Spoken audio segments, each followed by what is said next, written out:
ভারতের পাল্টা মারে থরহরি পাকিস্তান। নাস্তানাবুদ হয়েও নাগারে উস্কানি পাকিস্তানের। আর গতকাল রাতেও সীমান্তে ফের কলকাঠি পাক রেঞ্জারদের। নিয়ন্ত্রণ রেখায় পাল্টা জবাব ভারতীয় সেনার। গুলির লড়াইয়ে শেষমেশ পিছু হটে পাক সেনা। ভারতের পাল্টা মারে থরহরি পাকিস্তান। নাস্তানাবুদ হয়েও নাগারে উস্কানি পাকিস্তানের।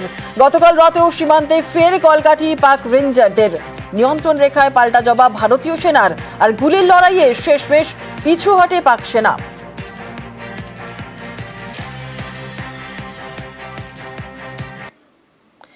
পাক জঙ্গি দমনে ভারতের হুঙ্কার। রাজস্থানে শুক্রবার ভারতীয় সেনার মহড়া।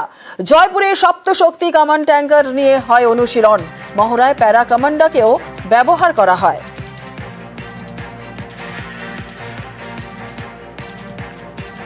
পাক জঙ্গি দমনে ভারতের হুঙ্কার। রাজস্থানে শুক্রবারই ভারতীয় সেনার হয় মহড়া। জয়পুরে সপ্তশক্তি কামান্ড ট্যাঙ্কার নিয়ে অনুশীলন হয়। মহড়ায় প্যারা কমান্ডাকেও ব্যবহার করা হয়। 26 জন নিরীহ নাগরিককে খুন, তারপরেও লজ্জা নেই পাকিস্তানের। তাদের উপপ্রধানমন্ত্রীর মতে কাশ্মীরে হামলা চালানো জঙ্গিরা নাকি স্বাধীনতা সংগ্রামী।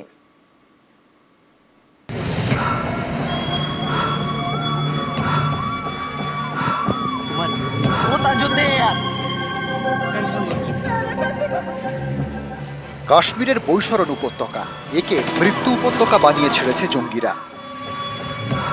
গত মঙ্গলবার তারা 26 জনকে গুলি করে খুন করে। বেছে বেছে পর্যটকদের নিশানা করেছে জঙ্গিরা। বাচ্চার সামনে গুলি করে মেরেছে তার বাবাকে। সেই জঙ্গিরা নাকি স্বাধীনতা সংগ্রামী।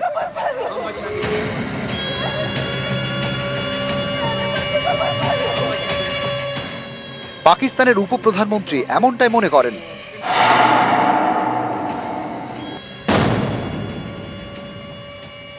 ये तो फ्रीडम फाइटर्स भी हो सकते हैं, वी डोंट नो कि कौन है। পেহেলগাঁওয়ের জঙ্গি হানার দায় স্বীকার করেছে লস্কর-ই তৈবার সংগঠন দ্য রেজিস্ট্যান্স ফ্রন্টের জঙ্গিরা। ইসলামাবাদের মদতেই এই লস্করের বাড়বাড়ন্ত। পাকিস্তানের মাটিতে যে সন্ত্রাসবাদের কারখানা চলে তার তথ্য প্রমাণও রয়েছে ভারতের হাতে। তারপরেও পাকিস্তানের লজ্জা নেই। মুখ বাঁচাতে এখনো বলে যাচ্ছে এই নাশকতার সঙ্গে নাকি পাকিস্তানের যোগ নেই।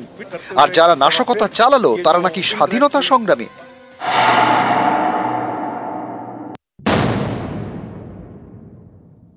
ये तो फ्रीडम फाइटर्स भी हो सकते हैं, वी डोंट नो कि कौन है। तो हमने बिल्कुल ऑनेस्टी के साथ स्टेटमेंट दी थी, लेकिन उन्होंने अपनी फेलियर को उसका हवाला करते हुए पाकिस्तान की तरफ ये मामले को उसकी तरफ इशारा करने की कोशिश की है। সীমান্ত পেরিয়ে এসে কাশ্মীরে হামলা, পর্যটকদের খুন, দেশ জুড়ে ক্ষোভ। সবাই এখন বিচার চাইছে বদলা। এই পরিস্থিতিতে কাশ্মীরে চলে গিয়েছেন ভারতের সেনাপ্রধান উপেন্দ্র দ্বিবেদী। সেখানে সেনা কর্তাদের সঙ্গে তিনি বৈঠক করেন। জঙ্গিদের খোঁজে কোমর বেঁধে ময়দানে নেমেছেন জওয়ানরা। কাশ্মীরের বিস্তীর্ণ এলাকায় চলছে যৌথ বাহিনী তল্লাশি। আকাশপথে নজরদারি চালাচ্ছে বায়ুসেনা। মঙ্গলবার যে পেহেলগাঁওয়ে জঙ্গিরা তাণ্ডব চালায়, সেখানে শুক্রবার ভারতীয় যুদ্ধ বিমানের গর্জন। ভারতীয় সেনার এই তৎপরতায় পাকিস্তানের বুক কাঁপছে। একই অবস্থা পাক মদতপুষ্ট জঙ্গিদেরও। জঙ্গি সংগঠন জৈশ-ই-মোহাম্মদ তাদের লঞ্চ প্যাড সহ ট্রেনিং ক্যাম্প সরিয়ে ফেলেছে। পাকিস্তানের পাঞ্জাবের ভাওয়ালপুরের জৈশের সদর দপ্তর, ভয়ে সেটাও খালি করে ফেলা হয়েছে। জৈশ নেতারা ঢুকে পড়েছেন সেফ হাউসে। আফগানিস্তান সীমান্তবর্তী পাকিস্তানের খাইবার পাখতুনখোয়া এবং পাক অধিকৃত কাশ্মীর থেকেও জঙ্গিদের ট্রেনিং ক্যাম্প সরিয়ে ফেলা হয়েছে।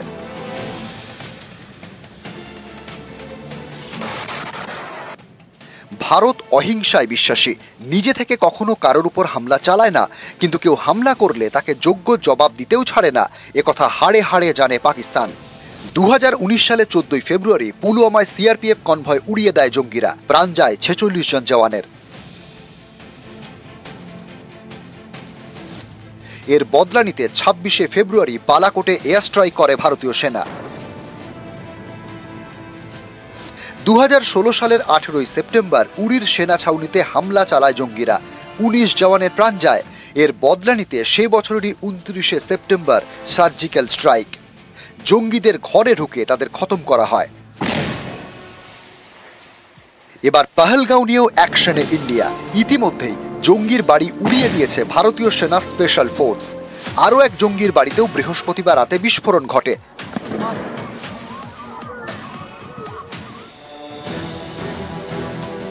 এসব দেখে পাকিস্তান চাপে, তাই কখনো বলছে কাশ্মীরে নাশকতার সঙ্গে তাদের নাম জড়ানো ঠিক হচ্ছে না, কখনো আবার বলছে পহেলগাঁওয়ে যে জঙ্গিরা একের পর এক খুন করলো তারা নাকি স্বাধীনতা সংগ্রামী। নিউজ 18 বাংলা। পুলিশের মধ্যে সমন্বয়ের অভাব, আর যা প্রকট হয়ে গেল বাগুইহাটির ট্রলি সুটকেসে দেহ উদ্ধারের ঘটনায়। বাগুইহাটিতে দেহ উদ্ধার আর সেই দিনই বারাসতে খুনিকে গ্রেপ্তার মুর্শিদাবাদ পুলিশের।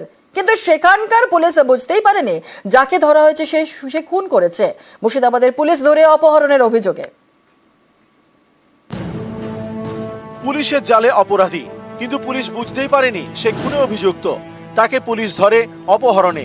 এই ঘটনায় স্পষ্ট করে দিয়েছে পুলিশের মধ্যে সমন্বয়ের অভাব কতটা। ঘটনার সূত্রপাত মঙ্গলবার সকালে বাগুইহাটির দেশবন্ধু নগরে রাস্তার ড্রেনে ট্রলি সুটকেসে উদ্ধার হয় এক মহিলার দেহ। সেই রাতেই বারাসাত থেকে গ্রেপ্তার করা হয় যে মহিলার দেহ উদ্ধার হয়েছে তার প্রেমিক কৌশিক প্রামাণিককে, তবে খুনের অভিযোগে নয়। মুর্শিদাবাদের নবগ্রাম থানার পুলিশ কৌশিককে গ্রেপ্তার করে অপহরণের অভিযোগে। কৌশিকই যে খুনের ঘটনায় অভিযুক্ত সেটা জানতেই পারেনি মুর্শিদাবাদ পুলিশ। এর থেকে প্রকট হয়েছে পুলিশের মধ্যে সমন্বয়ের অভাব। দুদিন পরে বৃহস্পতিবার সবকিছু স্পষ্ট হয়। বাগুইহাটি থানার পুলিশ তদন্তে জানতে পারে ট্রলি সুটকেসে যার দেহ উদ্ধার হয়েছে সেই মহিলার নাম রিয়া ধর। 2 সন্তান, স্বামী নিয়ে থাকতেন মুর্শিদাবাদের নবগ্রামে। ফেসবুকে 3 মাস আগে আলাপ কৌশিক প্রামাণিকের সঙ্গে। বারাসতের বাসিন্দা কৌশিকের সঙ্গে প্রেমের সম্পর্ক তৈরি হয়। কিছুদিন আগে নবগ্রামের বাড়ি থেকে হঠাৎ নিখোঁজ রিয়া। নবগ্রাম থানায় মিসিং ডায়েরি করেন রিয়ার স্বামী। অভিযোগ, এই নিয়ে পুলিশ প্রথম গুরুত্বই দেয়নি। রিয়ার স্বামী অমিতের দাবি, মঙ্গলবার বারাসত থেকে অচেনা একজন ফোন করে তাকে বলেন রাস্তায় একটি ব্যাগ পাওয়া গিয়েছে। ব্যাগে পাওয়া ডকুমেন্টস থেকে ফোন নাম্বার মিলেছে। কৌশিক প্রামাণিক বারাসতের বাসিন্দা তা জানতেন অমিত। বারাসত থেকে ফোন পাওয়ায় তার সন্দেহ হয়। অমিত ফের নবগ্রাম থানায় যান, অপহরণের অভিযোগ করেন। সেই অভিযোগের ভিত্তিতে মঙ্গলবার রাতে বারাসত থেকে কৌশিককে গ্রেপ্তার করে নবগ্রাম থানার পুলিশ। সেই দিনই সকালে বাগুইহাটিতে ট্রলি সুটকেসের দেহ উদ্ধার হয়। পুলিশের হাতে আসে সিসি ক্যামেরা ফুটেজ। সেখানে কৌশিককে একটি ট্রলি হাতে দেখা যায়। এরপর কৌশিকের বারাসতের ফ্ল্যাটের হদিশ পায় বাগুইহাটি থানার পুলিশ। বৃহস্পতিবার সেখানে তল্লাশি চালায়। তদন্তকারীরা জানতে পারেন 10 থেকে 12 দিন আগে বারাসতের ফ্ল্যাটে একসঙ্গে থাকছিলেন কৌশিক, রিয়া। টাকা গয়না নিয়ে মুর্শিদাবাদের বাড়ি ছেড়ে বারাসতের এই ফ্ল্যাটে ওঠেন রিয়া। কৌশিককে বিয়ের জন্য তিনি চাপ দেন, যাতে রাজি হননি কৌশিক। এর জেরেই খুন বলে সন্দেহ পুলিশের। এখানেই শেষ নয়, রিয়ার সব গয়না টাকা কৌশিক হাতিয়ে নেয়। এরপর দেহ লোপাটের চেষ্টা। ট্রলি সুটকেসে দেহ ভরে নেয় কৌশিক, তারপর চলে যায় বাগুইহাটি। কারণ বাগুইহাটিতে এক সময় ভাড়া থাকতো কৌশিক। পরিচিত জায়গা হয় বাগুইহাটির নর্দমায় দেহ ফেলে। এইসব জানতে পেরে কৌশিকের খোঁজ শুরু করে বাগুইহাটি থানা। বৃহস্পতিবার তারা জানতে পারে কৌশিককে মঙ্গলবার রাতেই গ্রেপ্তার করেছে মুর্শিদাবাদের নবগ্রাম থানার পুলিশ, তবে খুনের অভিযোগে নয়, অপহরণের অভিযোগে। এতে প্রকট পুলিশের মধ্যে সমন্বয়ের অভাব কতটা। নিউজ 18 বাংলা।